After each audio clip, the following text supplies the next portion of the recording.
from the back room, calling my name and they follow just to find you. I trace the faith to a broken down television and put on the weather. And I've trained myself to give up on the past, cause I've frozen time between hearses and caskets. Lost control when I panicked at the acid test. I wanna get better.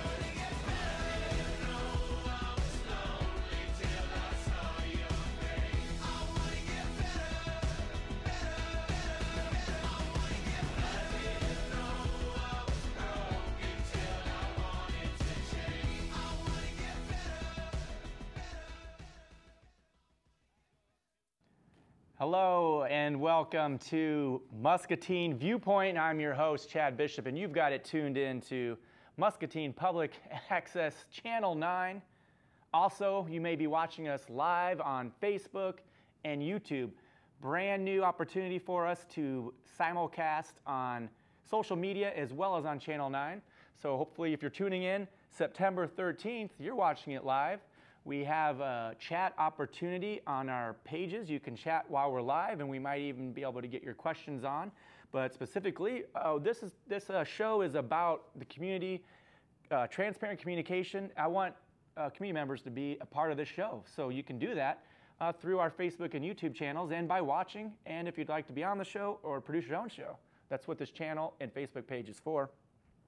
Today, we've got a great show lined up. We're kind of focusing on Muscatine politics this season, and we will be introducing in just a minute a couple of the 4th Ward candidates, not all of them, but we have Nadine Brockert here and Brian Freitag. So we're going to ask them a little bit about their campaign, about the perspectives of Muscatine, and give you a chance, an opportunity to learn about these candidates so you can make an educated vote. But before we get to that, I'd like to do my rant of the week. We always always when I'm around Muscatine, things kind of come to my mind, and little tidbits here and there, and I'd like to share them. It's just as a way to vent, you know. But I think I've got a photo here lined up. I spent a lot of time at Greenwood Cemetery. It's just a nice, relaxing place. You know, I can see myself being there someday, and I do a little workout out there, to be on a serious note. But anyway, this is a really interesting part of the cemetery. I thought it was the Mussers, and actually there is a female Musser there, and C.R. Musser.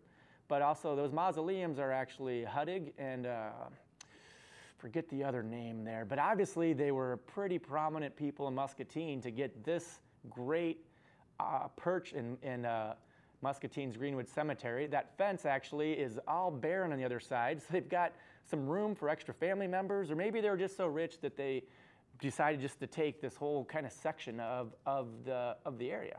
But anyway, what I was thinking was back in the day when they probably perished and chose these resting places, I bet those trees weren't there. And what a great view it would be of our 4th Ward that our candidates here are representing.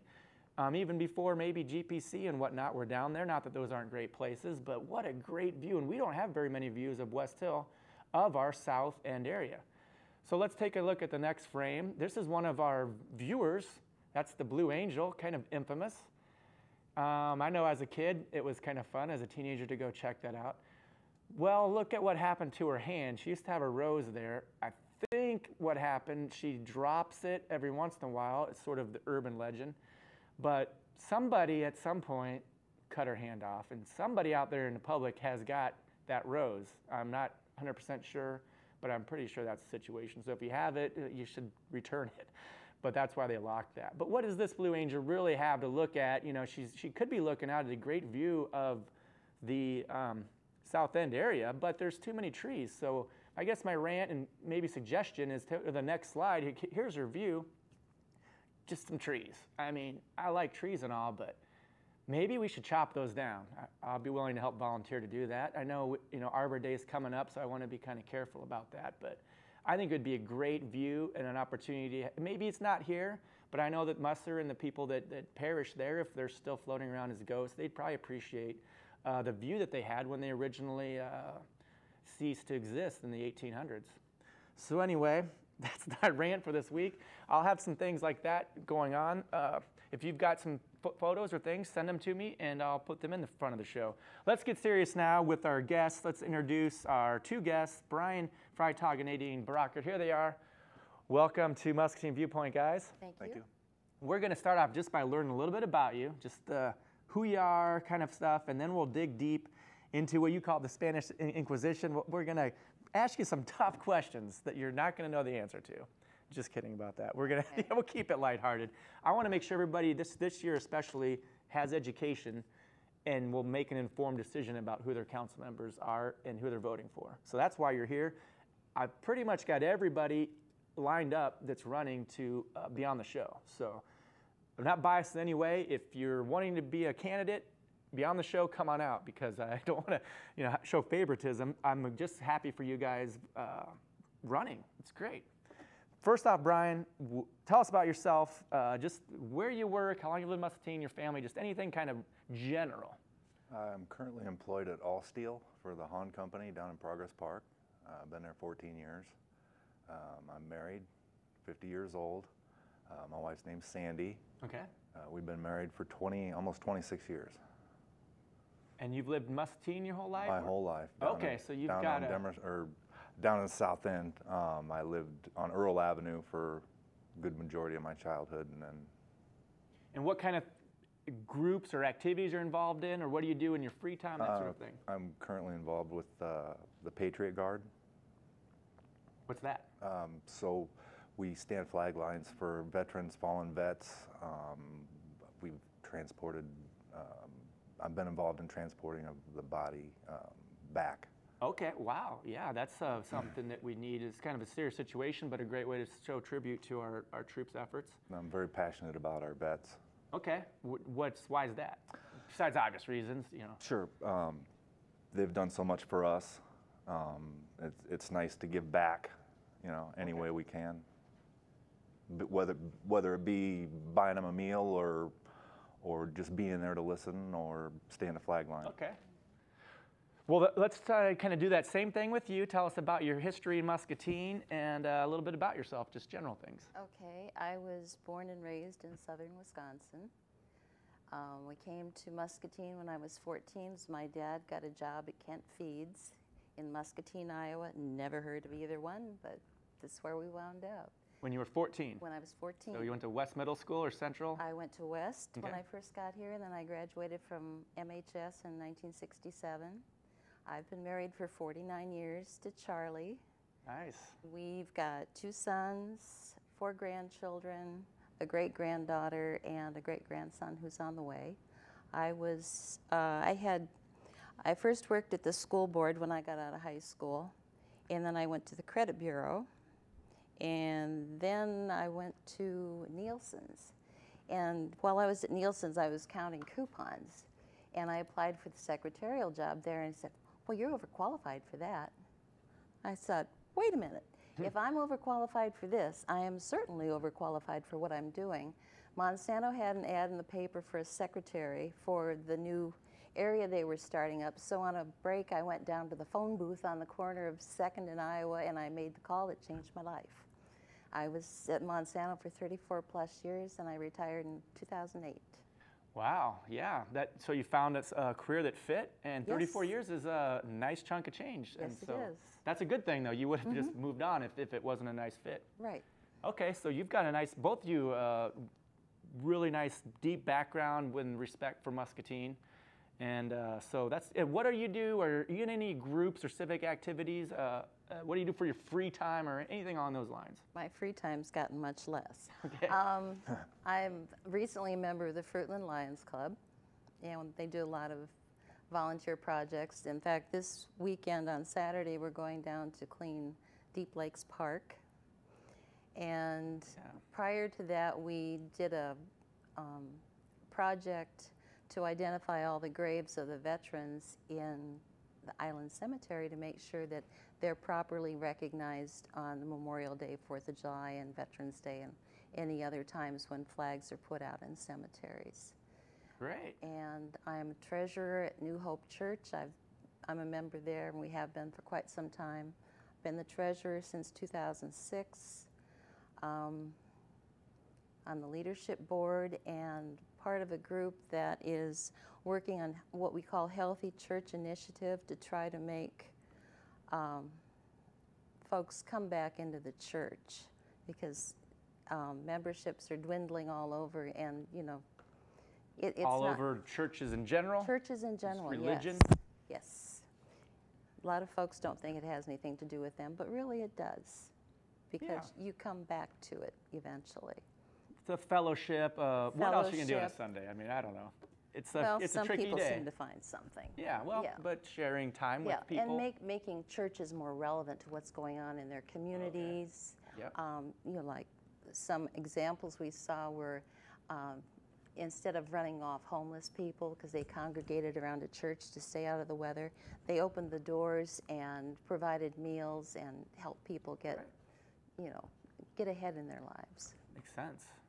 Okay. That's a little bit about you guys. Obviously, gives people an idea of where you're coming from and some of your personal characteristics. Just a blanket question, why did you decide to run for city council? And I know that could take, you know, we could answer that. That's really the point of why I had you here. But if somebody were to ask you that and, you know, you had a few sentences of time, just kind of answer that one at a time. We'll start with you, Brian. But why did you decide? You can take that question anywhere you want. So before I decided, I went around and I talked to people down in the South End just to get their opinion and to hear their voice, which is very important.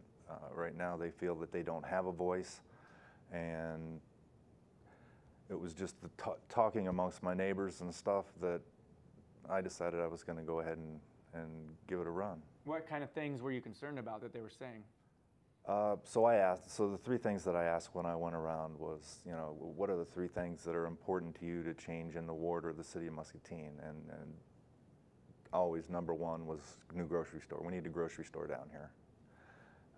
After that, it went from getting rid of the current city council and getting rid of Greg Mansacker. Okay. Yeah, those are the last two, especially are kind of hot topics. You know, it's not something every community utters, and not something, and everybody's got an opinion about that, hopefully, because it's definitely a unique situation for any town in America, especially in Muscatine. Well, we're going to kind of dig into that towards the end of the episode, because, but that's not you goading them. You asked them, and you kept getting, you're generalizing what they were saying. When I went around to get signatures, that was, I asked them, you know, give me three things that are the most important to you, and that was the top three. What's your thought on getting rid of city council or Greg Mansacker? Do you have anything, you know? I think we need new people in there. I think we need new ideas, fresh ideas, you know, to make things better. All across the board, including city administrator, or just? All across the board. Okay. Good. Yeah, I mean, it's an important question, you know. It's not really necessarily the reality, but it's important that people kind of know where you're coming from. And there's been plenty of news, so you have that perspective as well. And that's not just my views, that's the views of the Fourth Ward. I think that's important to mention is if the people were saying something else, it sounds like you'd be saying something else because you're representing your ward. Yep. Like, what, do you have any personal agendas that you'd like to disclose? Like personal motivations? You know, that's what I'm trying to say. If you're really just wanting to represent the people, then maybe you don't agree with the people of your ward, but you'll still carry out their perspectives or not? Oh, absolutely. So, I mean, my whole goal here is to set up town hall meetings. Okay. And to be able to carry their voice back to council chambers and say the people of the Fourth Ward vote yay or nay or however they decide to vote. But the whole thing of that is to get everyone involved. So kind of like coffee with the mayor, which didn't necessarily always receive favorable opportunities, but you want to have a place where, as a council member, you can take this to the council. It's the people's, it's their voice and it's their choice. Do you feel that that's a more relevant job duty for a council member or for a mayor of Muscatine? As far as these like town hall meetings, because they sound like coffee with the mayor. Or should both people be doing that? And maybe I'm calling it the wrong thing. I want a meeting of the people of the Fourth Ward. Fourth Ward meeting. A Fourth Ward meeting only. And they could do that in a second ward. They could do that in a fifth ward.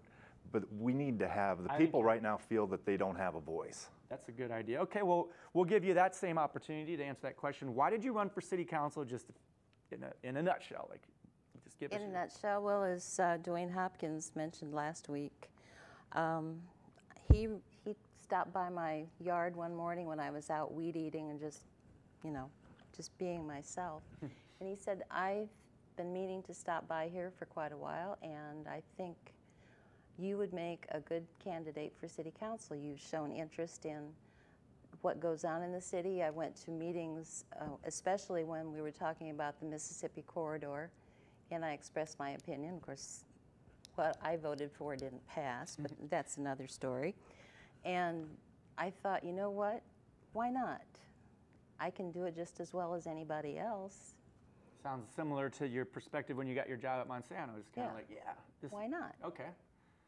Do you have any thoughts on he mentioned kind of three things. Do you have any thoughts on what the Fourth Ward citizens are wanting or needing, or what kind of things do you think you're going to be able to represent for the Fourth Ward specific? I know as a city member that's a different topic, but Fourth Ward things, is there any like real important things? I know in your article you have some, but I'll let you kind of explain any of those. First and foremost, I think they want to be heard. Okay.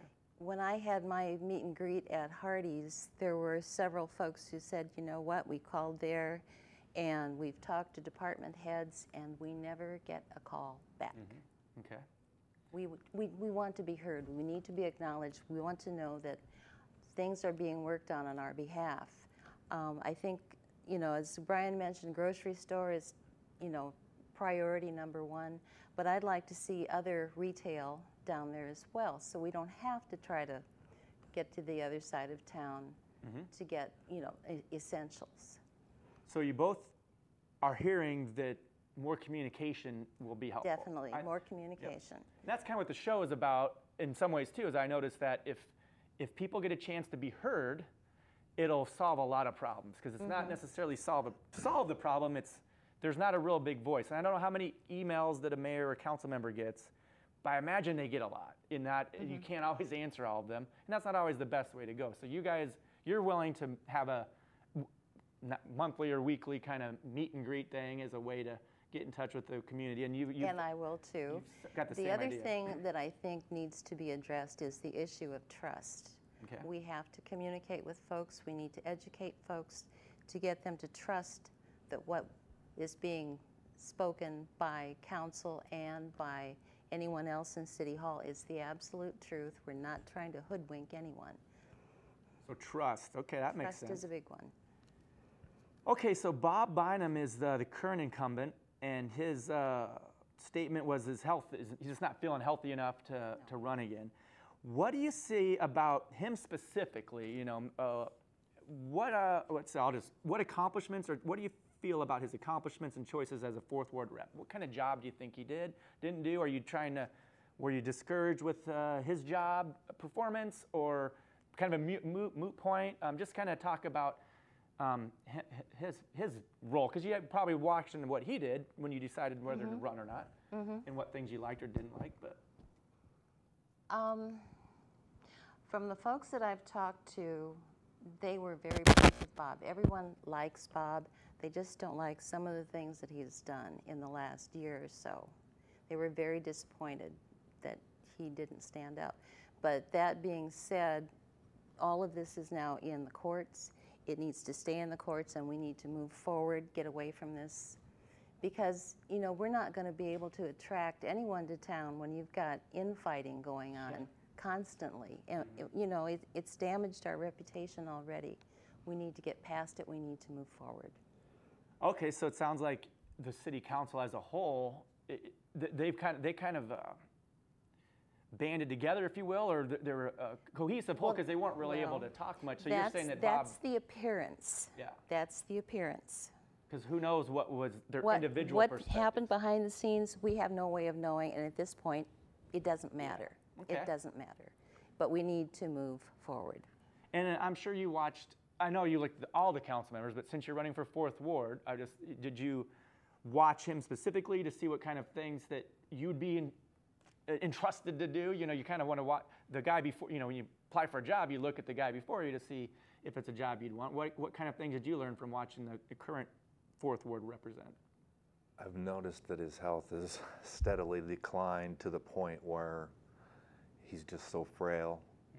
And it was sad watching that. So it's literally just doesn't feel like strong enough to do a good enough job. Do you think he would have ran otherwise? I think if his health was in order, he would have probably ran again. Good, yes, definitely. So the current city council members aren't, because it doesn't seem like they're getting overwhelming applause of approval across the board. So that might discourage them from a certain incumbent from running again.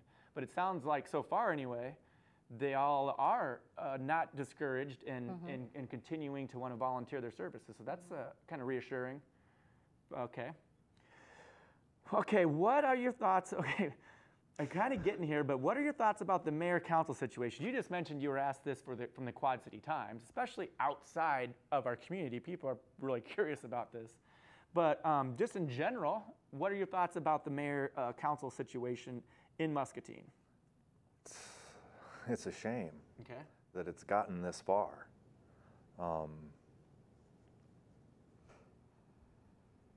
I don't know what else to say. Speechless, it's I'm trying to pinpoint I would say things. it's really pathetic that it's got to this point where fighting with the mayor can't have coffee with so and so. It's ridiculous.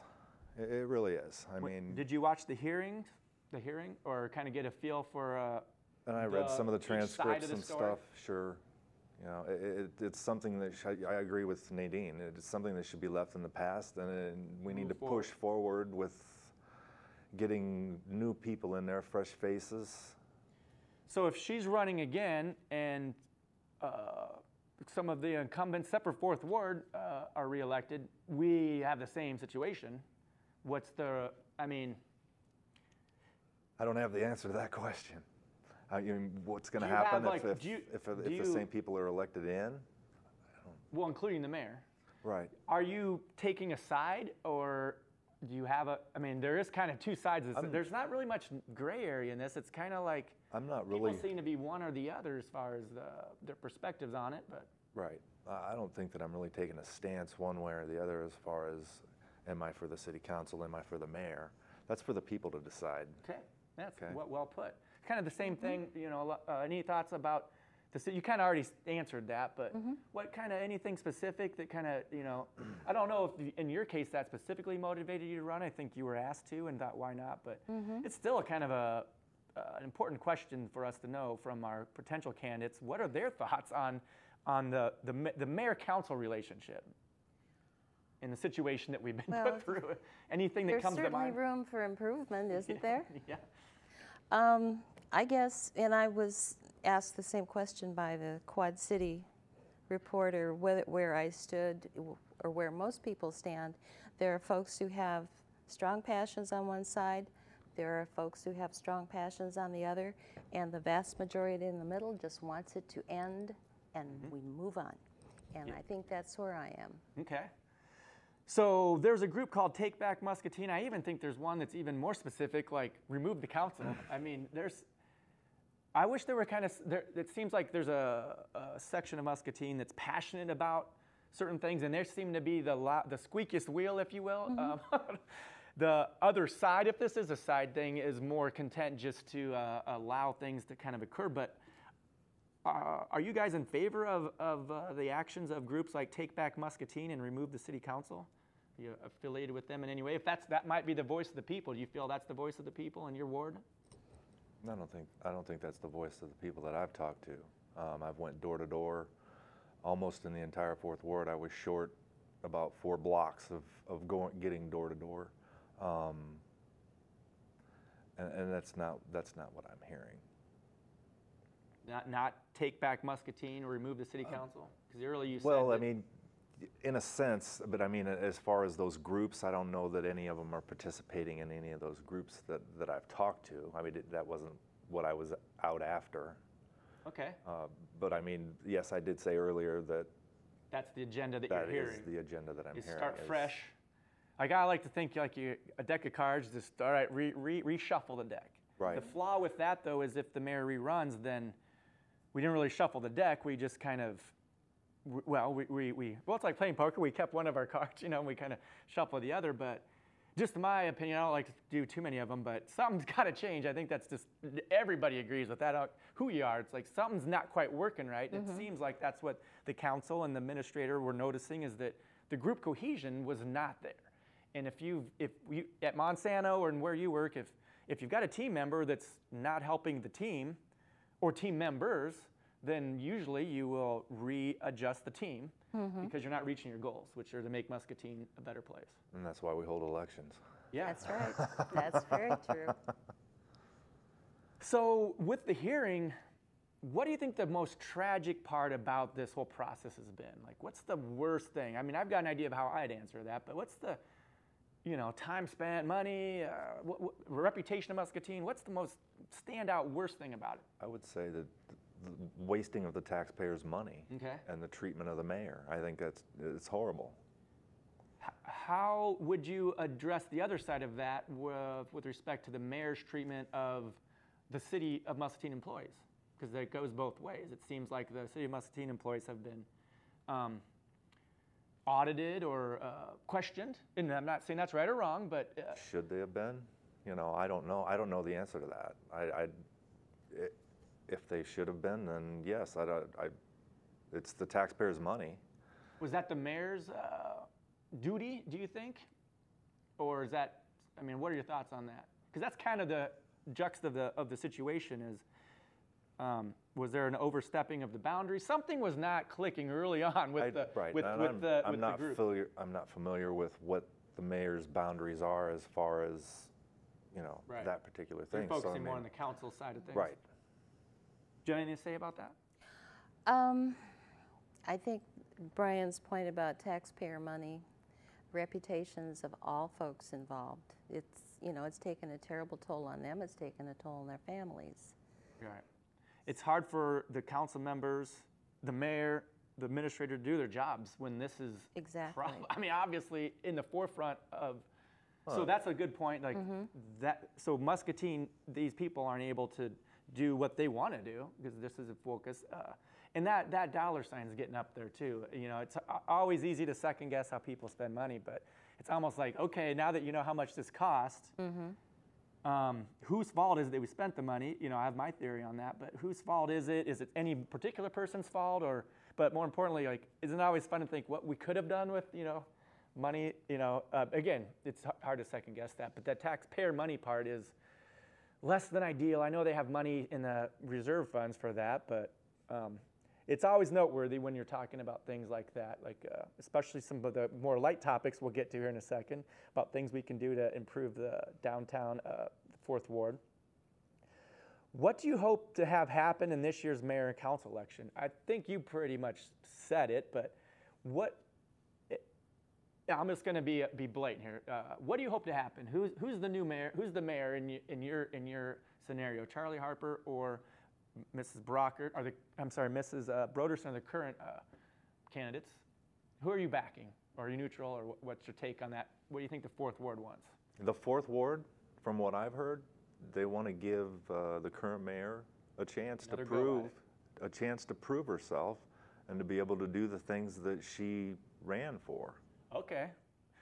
Yeah, because if you leave it like this, all the things she tried to do, the opposite happened.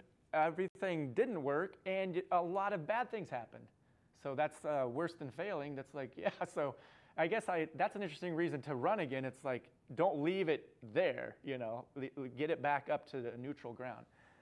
And of course, you wouldn't mind seeing yourself as a 4th Ward candidate. Sure. Who else is running here? So any incumbent, I think Scott Nadvig is running again. He's going to be on the show in a couple weeks.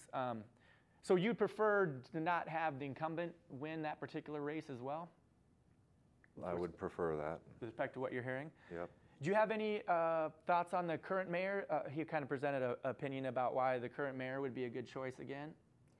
I would prefer at this point to stay neutral on that, just because if I am elected, I can work with either one. I've known Charlie Harper for a long time, and I've met Diana, and she's a very pleasant person. Yeah. She seems to be a very sweet lady. That and would I'm be sure a nice I could work with her. I wonder if being a female might be an advantage in your case, because there was an accusation of an old boys club, or what's that? Yeah. Yeah. I don't necessarily agree with that, but I mean, I've heard it and seen it in print quite a few times. How are you going to address that, being a man? I'm just kidding, but I don't know. There's something, but as you were saying that, I was just realizing that, you know, I looked back to see how many female council members we've had over the last 20 years, and I could almost count them on one hand. I can think of Mrs. Phillips, she was my old principal.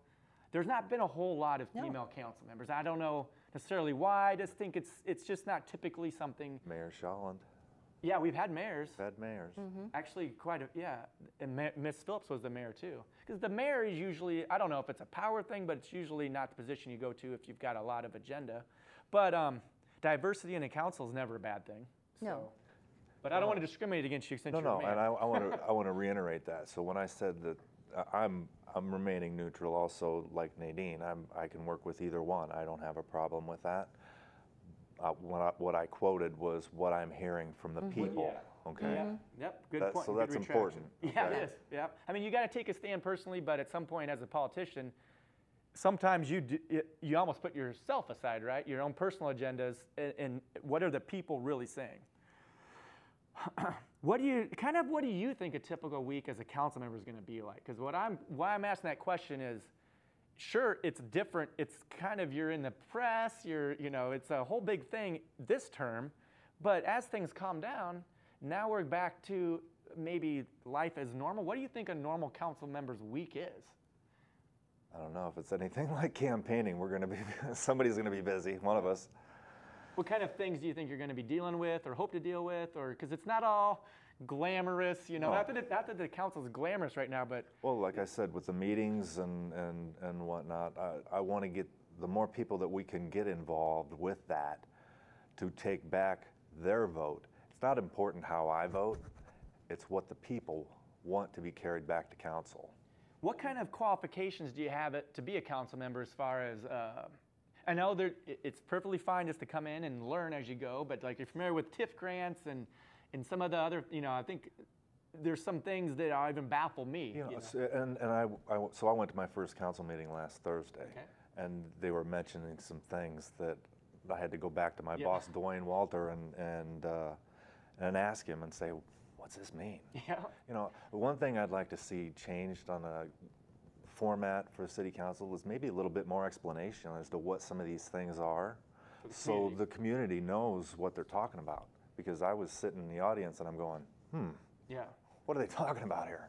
And I can tell you from watching the council members though that if they don't do their homework ahead of time, the council meetings drag on, and if they spend a lot of time explaining it, oh boy, we're talking about 2-3 hour meetings. So, but I hear what you're saying is at some point a little explanation for some of these things, because they're going over everybody's heads, What are your thoughts about what a typical day, because it's not going to be the same, hopefully, next term. It's going to be a different. Do you have realistic thoughts about what it's going to be like as a council member on a weekly basis? I think there'd be a lot of reading. The city administrator puts out a brief summary of every week's happenings, and that appears on the city's webpage, I believe on Mondays or Tuesdays. So that's someplace that the council's already had a first look at it on the preceding Friday. So that's something to look at too. Any new proposals that are coming, there's a lot of reading and research, like especially on the port proposition and Port Authority. TIF. That's a good one because we've got housing developments going in, and there may be TIFs asked for. A lot of studying on the budget. I know I had a meeting with Mr. Monsager a couple weeks ago, and one of the questions I asked him was how the shortfall in the Iowa budget was going to affect cities. And it turns out that it will, because several years ago there was a change to how property taxes were collected, and the state promised cities that they would make up the difference that they were losing out on property taxes.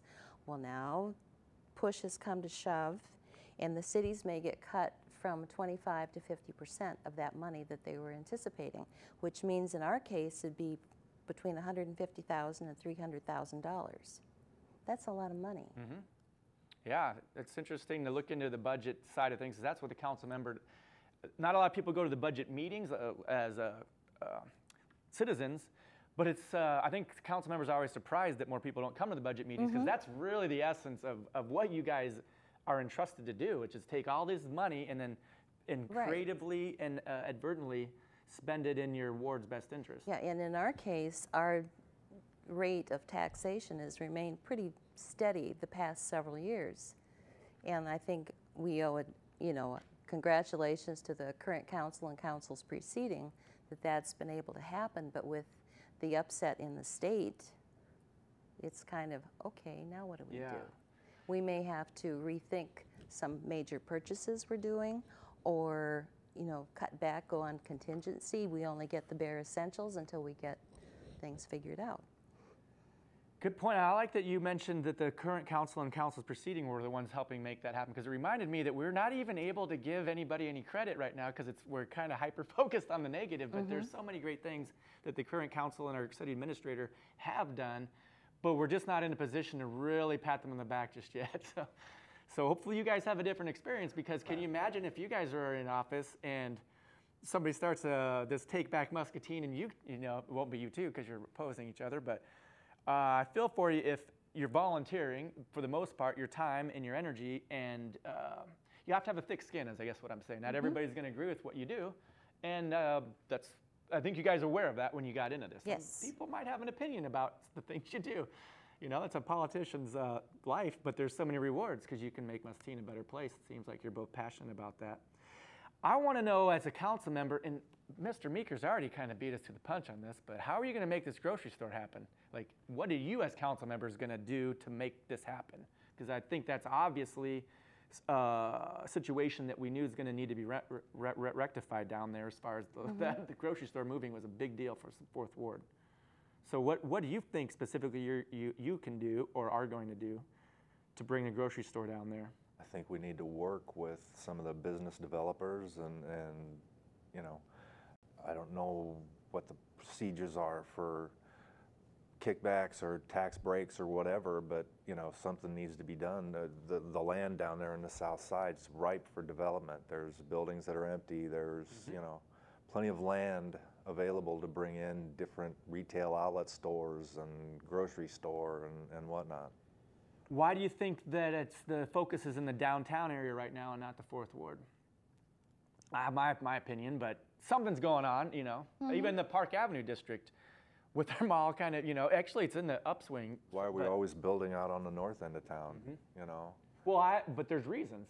Sure, I don't know what those Well, reasons to me, are. I the mean, that's a reasons good question have to for the do with- current city council and Well, I think there's some, in the past, there's been just the town's layout, you know, the train tracks kind of get in the way sometimes. I know I lived in the trailer park back in the day, and it was loud. I mean, I don't know, that's how property values are assessed. You know, if there's inconveniences, then sometimes the property rate might be lower, as opposed to a nice mansion on the hill overlooking, you know, the river might cost more, but that might be, not every part of town can be the same, homogenous. You know, like there's different diverse districts of any town, different cultural districts, and so there might be some benefits to focusing our efforts on certain parts of town and other. But you guys represent the Fourth Ward, so I think you'd be pro. You know, let's kind of give more to that side of town. Okay, so I understand that Mr. Meeker has bought the Western Mall. There's one Mexican restaurant in there, but there's already Family Resources and a bakery moving in there, and he wants to put a bar and grill of some sort of restaurant, basically, a hair salon, and a new grocery store. So my first concern was, well, what are they going to, I already know what's going to happen to the old WFO, now that I thought about it. That's going to be the newest Come and Go. Obviously, they're going to tear that down and put a Come and Go in, so never mind that question. But is that a good place for the new grocery store, now that we know Come and Go is moving to WFO? I'm starting a rumor, but that's so obvious to me that's gonna. That's the one on the one downtown is gonna be awesome. These Come and Goes are really great stores, and I think a Come and Go moving where they're gonna have to tear that WFO building down, unfortunately. Which I hate to see that, but it's time. And that new that new Come and Go will have some groceries, but it'll be a kind of overpriced situation. Yeah, we need affordable groceries. Did Western Mall work for that? I think it will. I have an appointment on Friday to speak with the city planner and I'll have questions for him relating to that. There was another thing with Mr. Monsager where I asked about different things that we could attract to town. He said mostly it'll be small businesses. Okay. And getting contacts through Quad City First and organizations such as that to bring them in, because the big chains, they look more for more population than what we have. So we just have to make the best of what we have and what we are and get small business, and away we go. Another way to do that, though, is to get a larger population then, based on what you just said. How can we get a larger population in Muscatine? And I always have my own theories, but I'll let this be about you guys. What can we do to convince people to live here? Like, what's missing? Why would the younger generation or somebody starting a family, why wouldn't they live here? You guys apparently like it here. I've been here for a long time. I like it. But if from the outside looking in, do you guys notice anything or any kind of cool ideas with how to generate a larger population? Brings more property tax dollars, brings bigger businesses in. We get too big maybe, but I don't think we got to worry about getting too big. But if we have a little bit more people here, it can really add some great amenities to our town that's missing. Redoing the Grandview corridor is on the docket. Yes. They got some great plans for redoing Grandview, but that all takes money, you know. Do you have any ideas about increasing the population of Muscatine, or any thoughts about what can make Muscatine a better place to live? There's always been a perception, excuse me, that there's nothing to do. Okay. And we've got the Laura Musser Museum, we have the Stanley Art Gallery. People don't look at ours, they look, oh, well, you know, there's a bright, shiny object up in the Quad Cities. So maybe we need to advertise more, push more of what we've got right here at home, so people don't really think they have to go out of town. You know, but how many times can you go to the art center? You know, they have a rotating exhibit, but I'm not disagreeing with you, but I think I would like to see our efforts bringing people from outside of town into town, because they haven't seen the art center or the Pearl Butte Museum or ate at some of our great restaurants like the Beats Bistro. I mean, all these Mexican restaurants, Muscatine's got some eclectic places, but I think that's a good place to start too, is bring more people in like the new hotel's going to do, and allow our current businesses to grow and prosper and start their own businesses. So that's where you get the argument for more retail in South End, because once you get that retail, you're attracting people not only from Fruitland, you've also got Grandview, Letts, Columbus Junction, and Wapello. You get those people to come in, shop, and then, hey, we can eat over here. And Mediapolis, who actually gets MPW cable for some odd reason, which I love, but we like skip over Wapello and go to Mediapolis. Isn't that interesting? What are your thoughts about that? She's been kind of great ideas, though. I love what you're saying. Competition drives business, so why not have a young, Target, some of those type of stores on the south side. Walmart kind of tends to make a big impact. Where else can you shop? You know, I mean, Walmart's pretty well deadlocked as the place that you shop. Yep. I mean, and that happens in communities our size, you know. So, you know, so to develop more of that type of business and get a little competition. Right. But then what I was told when I had my visit with the city administrator was, we probably will never see a Target just because of our population and the fact that there are Targets in the Quad Cities and Iowa City, and there's a smaller one in Burlington. So we still have to concentrate on the smaller stores. And with growth, with that growth, to get some of those businesses in is going to open up the job market also. Right. And we've got Blaine's. We went for many years without Blaine's. People are going out of town for that, and that's a great place to go, because you can buy just about anything there except a whole lot of groceries. But then there again, that's on the... And we have Orscheln's on the south side too, so... And you know, we kind of have the bigger chains in the north end, and just my thought on that is have something different than in the south end. Maybe it is kind of the smaller kind of businesses and whatnot. You've got the downtown has its niche. We've got the north end has a niche. South end can have its own unique presence as well. And that would create a nice diverse opportunity. Grocery store, okay, so Western Mall, I don't know how Meeker has the time or money or resources, but I do appreciate him living in Muscatine, because That's great, really, because that Western Mall, I remember there used to be a restaurant in there. It had the whole Western theme. It was pretty cool. Twin Oaks. Yeah, I mean, it was like, it was just a fun place to eat. And it kind of dwindled, but this guy comes in there and it sounds like he's going to really help the south end of Muscatine out. You know, like everything you're saying is kind of happening, and that's going to push some people down there, and maybe I'll open up some other, convince other small businesses to locate down there.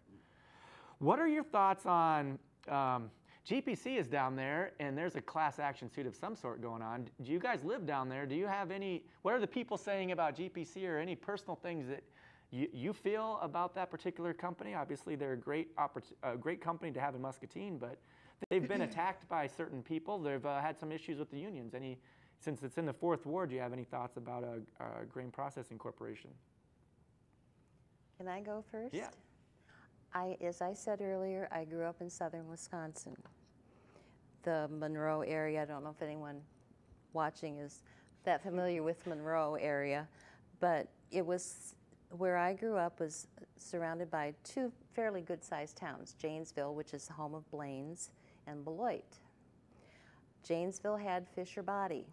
Fisher Body closed in 2002. Beloit had the Beloit Company, or Beloit, yeah, something like that. Anyway, it went bankrupt and closed its doors just practically overnight. It left a huge hole in the employment situation in southern Wisconsin, in that particular area. When we start, we need to find a balance, because Janesville and or Beloit would give their eye teeth to have a company like Grain Processing and Hahn in their midst. So, you know, we have to find a balance, you know, and I feel for the folks who are part of the class action suit. I don't have any opinion one way or the other of that, because I've never lived in that concentrated area next to the plant. Yeah. We've been able to get a whiff of it every once in a while, but we're closer to the airport. So, you know, if the wind's in the right direction, yeah, we might get it once in a while, but not like some of those people have. And I do feel for them. I know there have been health problems, but, you know, we have to balance. We have to balance. I agree with Nadine. I live about a block away from GPC, and it does smell. You can wash your car the night before, and Get dust on it. the ash fall out, or the corn dust fall out. Makes it look like it was never washed, you know, and it's been an ongoing thing. But And that's kind of what I was alluding to as far as, you know, the property values and whatnot. You know, that doesn't sound like a great selling point if I wanted to buy your house, you know, at some point. But what do you do? I mean, GPC was there before or after your house was built. It's not that horrible. It's just something that's noteworthy since you've lived there most of your life. Yeah, and it seems like they're spending a lot of money to do everything possible to make the air as clean as possible when you're processing corn. You know, I don't know everything about how you do it, but there's smoke that's involved, you know, in processing corn. If they could snap their fingers and move 10 miles down the road, I'm sure they would, but I think the town kind of grew in around them.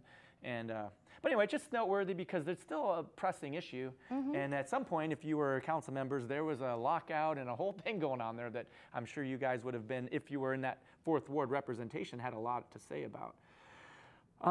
The old gym down there, Garfield, Garfield's a gym? What's going on down there? no, Garfield is what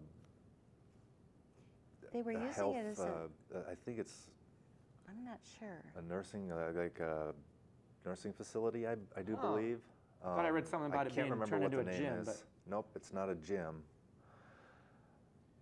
well, it said Meeker has storage warehouse at GPC and the old Garfield Elementary building, which he turned into a gym. Yeah, but, I didn't mean to stump you guys, but I thought that Almost was in my backyard, and I Renee, don't. yeah. I don't. Yeah, because I think that's a great idea. It's like an assisted living, is what it is. I do believe. Well, they need but a I don't gym remember too. the You know, name. get Yeah. back in So- shape.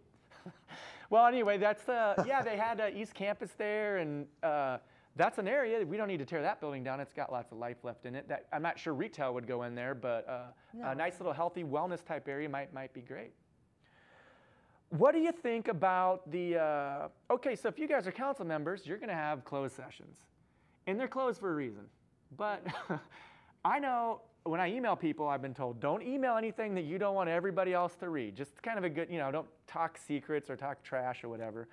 I'm not saying that's what happened in these closed sessions, but I would be probably not real excited about having what I thought was closed disclosed to the public. So you were talking about transparency.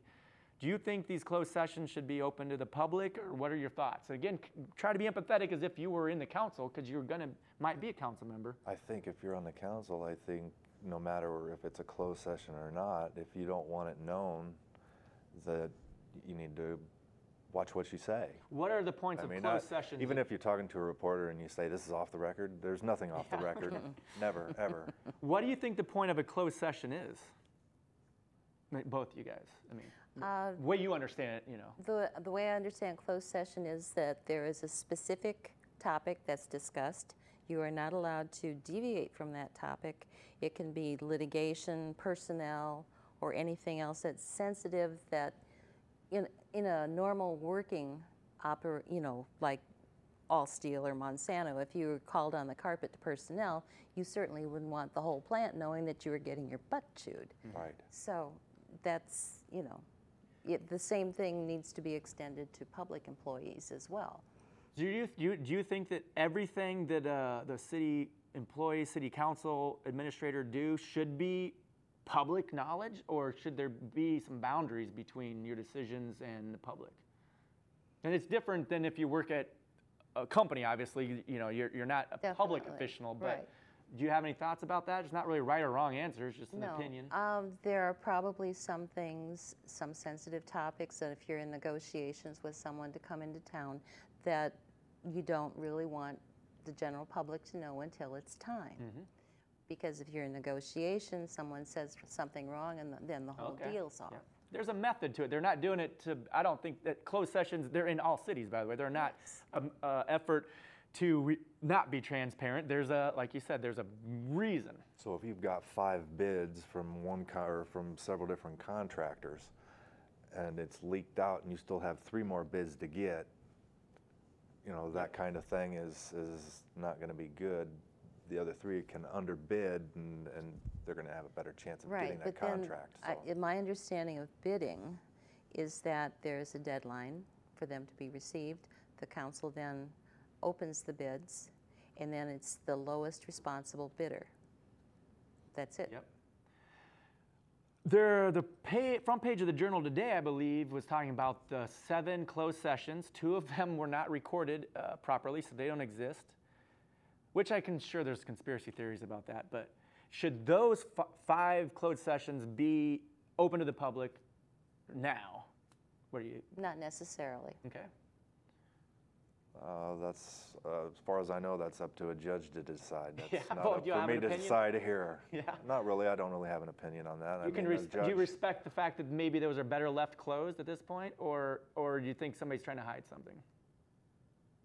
I don't know. Do I have an opinion? I really don't know at this point. They were closed sessions for a reason, if it was litigation or personnel issues. And those are things that, you go into closed sessions for a reason. Yeah.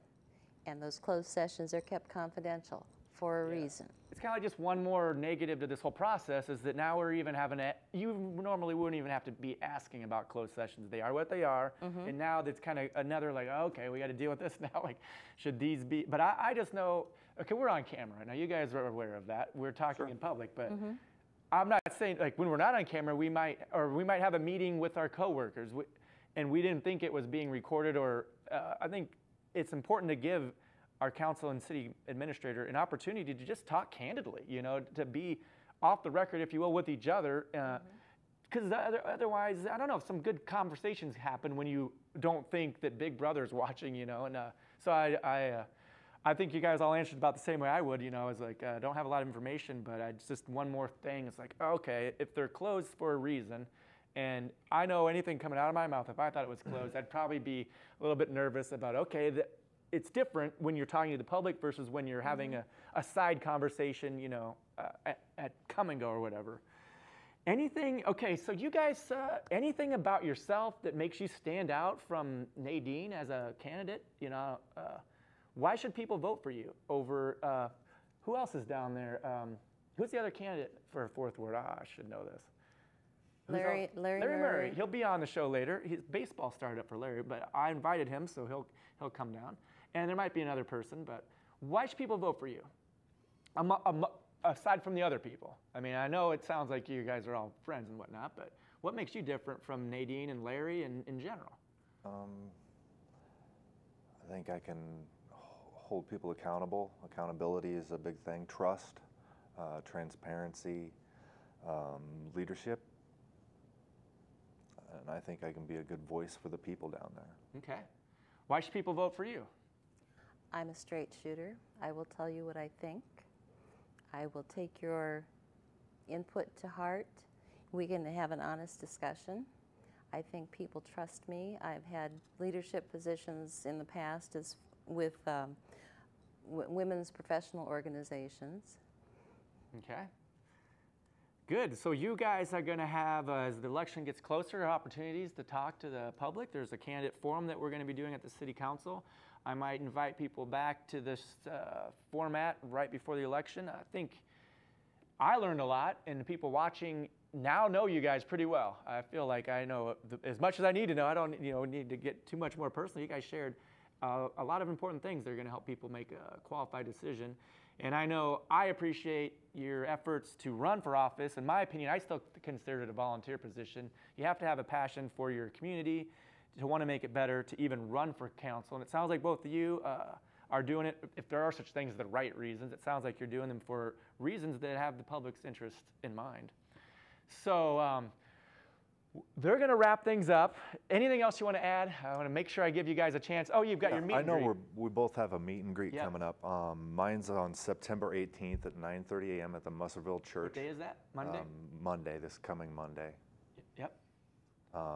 The coffee will be available. And that's your first meet and greet? Yep. Okay. Yep. So I'll speak a little bit. I've also got Kerry Dennison coming. And large candidate. Yes, sir. And he'll speak a little bit, and then we'll take questions. Monday at what? Monday at 9:30 in the morning. 9:30 a.m. meet and greet. You already met and greeted her, but she's probably going to meet and greet. No, I'm going to meet and greet with the Musserville folks on October 2nd. October 2nd. So write that down. I will probably have another meet and greet on my own before the election, sometime in October. My calendar for September filled rapidly. Wow, okay. So a couple of different meet and greets coming off. Now that's how you're going to get the word out on a one-on-one basis. That's how the big dogs do it too. The presidents come to Muscatine and literally talk to 10 people to try to get the presidential election. So I'm glad to hear you guys are going to do that as well. And some of the candidates are on Facebook and web pages. So if you guys, I'm sure if we Google you, there's a little spot for that. Great. Go to these meet and greets. I met and greeted you, so I feel good with meeting and greeting, but hopefully people will vote accordingly. If you've got, we don't have our web person here today, but we do hope to actually include questions from the online world in our chats as we get closer. So tune in to Facebook or YouTube and Channel 9, more importantly. If you're watching us live at 5:30 to 6:30, thank you for that. Otherwise, it rebroadcasts on Channel 9 or 709 if you have Muscatine Power and Water digital cable at noon, 5, and 10 p.m. on Friday through Saturday and Sunday. And welcome you and look forward to some other guests as well, all things political candidates. And then even after that, we've got a great season lined up. So thanks for tuning in. Until next time, Muscatine, this is Muscatine Viewpoint. We'll see you then.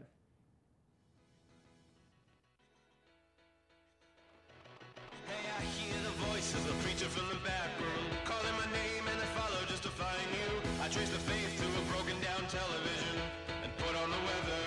Then I've trained myself to give up on the past, 'cause I've frozen time between hearses and caskets, lost control when